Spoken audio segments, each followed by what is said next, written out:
The topic for today is cephal hematoma. Cephal hematoma, as the name suggests, cephal का मतलब होता है skull and hematoma का मतलब होता है accumulation of blood. So, what is the definition of cephal hematoma? It is the collection of blood in between the pericranium and the flat bone. That is known as cephal hematoma. अब मैं आपको एक diagram की मदद से explain करूँगी. अगर ये डायग्राम को आप समझे, let us consider this is the flat bone. ये हमारी स्कल की बोन है. लेट से पेराइटल बोन है.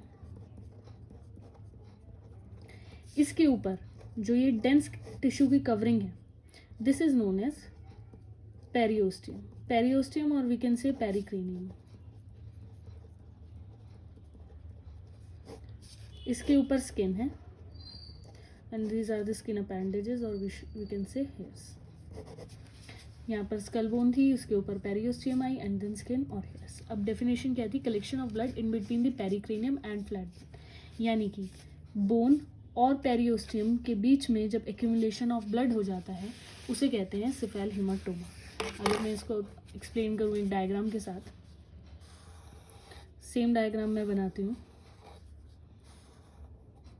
ये बोन है, इसके ऊपर जो लेयर थी अब उसमें स्वेलिंग आ गई है.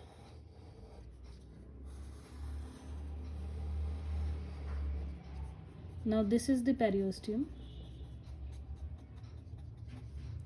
This is the parietal bone and we have accumulation of blood over here. This is known as cephal hematoma. इसके ऊपर स्किन होगी और स्किन अपेंडेजेस होंगे. आगे चलते हैं, इसकी लोकेशन की बात करते हैं. ये जनरली प्रेजेंट कहाँ पे होता है? Most of the time cephal hematoma वाली कंडीशन यूनिलेटरल होती है, यानी एक ही साइड पर प्रेजेंट होती है और ओवर द पेराइटल बोन पाई जाती है.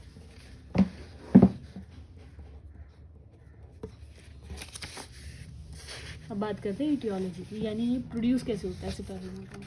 जनरली जितने भी हीमाटोमास होते हैं cephal hematoma के अलावा और भी जो बॉडी में प्रेजेंट होते हैं वो सब किसी न किसी इंजरी की वजह से प्रोड्यूस होते हैं.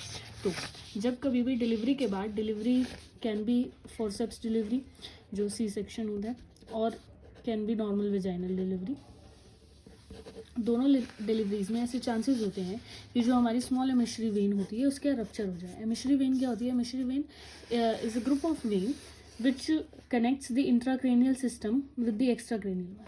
यानी वो वेन कुछ इस तरह से पास होती है जो स्कल के अंदर सिस्टम को स्कल के बाहर जो वेनस सिस्टम है उससे कनेक्ट करती है. उसकी रप्चर की वजह से जो ब्लड है वो लीक हो जाता है, पेरियोस्टियम और पेराइटल बोन के बीच में गैदर हो जाता है और वहाँ से हमारा cephal hematoma प्रोड्यूस हो जाता है. Sometimes this can be associated with skull fracture. Skull fracture is not always necessarily present, but sometimes it can be seen. अब हम बात करते हैं इसकी क्लिनिकल फीचर्स की. Clinical feature we can say presentation की, जो केस है वो खुद को किस तरह से प्रेजेंट करेगा. सबसे पहले टाइम, यानी ये जो स्वेलिंग है ये किस समय हमें देखने को मिलती है. जो बहुत इंपॉर्टेंट बात है that it is never present at the time of birth. कभी भी तुरंत जैसे ही बेबी का बर्थ हुआ है तुरंत ही प्रेजेंट नहीं होगा. Generally it develop slowly and gradually after 12 to 24 hours. Then comes is appearance. इसकी अपीयरेंस कैसी होगी? जनरली वो सर्कमस्क्राइब्ड यानी circular in shape, soft, fluctuant and incompressible होता है, जो कि शिफ्ट हो जाता है. पहले स्टार्टिंग में सॉफ्ट होता है बट धीरे धीरे जैसे जैसे जो ब्लड है उसकी ऑर्गेनाइजेशन स्टार्ट होती है ये सर्कमस्क्राइब्ड सॉफ्ट एरिया भी हार्ड एरिया में कन्वर्ट हो जाता है. स्टार्ट्स फ्रॉम पेरिफेरी, हार्डनेस जो शुरू होती है वो पेरिफेरी से टू द सेंटर, यानी सबसे पहले जो एजेस हैं वो हमें हार्ड महसूस होने लग जाएंगे. बात करते हैं इसकी ट्रीटमेंट की. cephal hematoma का कोई भी एक्टिव ट्रीटमेंट हमारे पास नहीं होता. After a period of 6 to 12 hours the blood get absorb on its own and the skull becomes normal. But अगर कुछ केसेस के अंदर अगर जो ब्लड है वो ज़्यादा अमाउंट में लॉस हुआ है तो उस केसेस में पेशेंट अनीमिक हो सकता है. पेशेंट कैन नॉट से जो फीटस है या फिर जो न्यूबॉर्न है वो अनीमिक हो सकता है. अनीमिक हो सकता है प्लस उसके अंदर हाइपरबिलिरुबिनेमिया हो सकता है. तो उस केस में हमें ब्लड ट्रांसफ्यूजन कराने की ज़रूरत पड़ सकती है, बट वो डिपेंड करता है केस टू केस, हर केस में ऐसा ज़रूरी नहीं होता। मैनेजमेंट कैसी करी जाती है, बस हमें ये ध्यान रखना होता है कि किसी भी तरह न्यूनेट को किसी भी प्रकार का इन्फेक्शन या फिर कोई जनरलाइज ट्रॉमा ना लगे। फिज़िकल ट्रॉमा की वजह से हो सकता है वो जो हीमाटोमा प्रोड्यूस हुआ है उसकी जो बाहर की आउटर लेयर है वो रप्चर कर जाए और इन्फेक्शन प्रोड्यूस हो जाए, ये सब चीज़ें हो जाए। बाकी इस केस का काफ़ी अच्छा प्रोग्नोसिस होता है।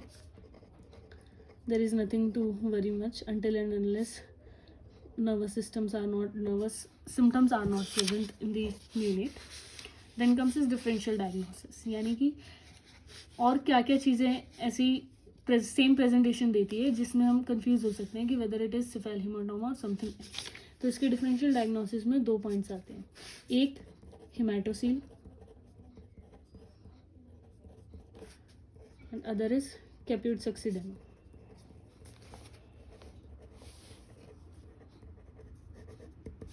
बट जो हेमाटोसील होता है it lies over the sutures पे प्रेजेंट होगा या फिर मे बी फॉन्टेनेल्स पे प्रेजेंट होगा।